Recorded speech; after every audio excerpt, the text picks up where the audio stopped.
Hello, this is Bobby at Copel TV Repair. This is quick functionality pro video for a main board for, I don't know, 14 or so years old. LG 55LX6500, somewhere here.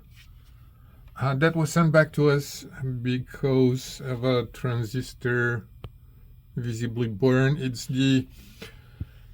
I know I have a few other videos for this very same transistor that actually switches off power to the LCD.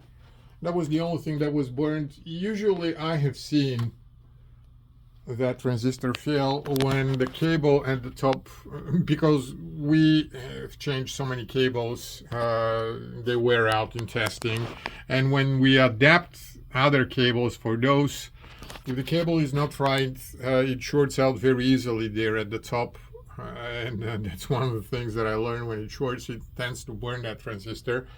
But I have also seen it just fail on its own. And chances are that's exactly what happened on the customer side. Again, as you can see, it is currently working through the HDMIs. There's no sound because I have not connected any, because the board is too far the way it is in the current setup. But you can see it's powering on the LCD. The signal goes to it, so it is good. Sending the board back. Hopefully you won't have the same problem. Thanks.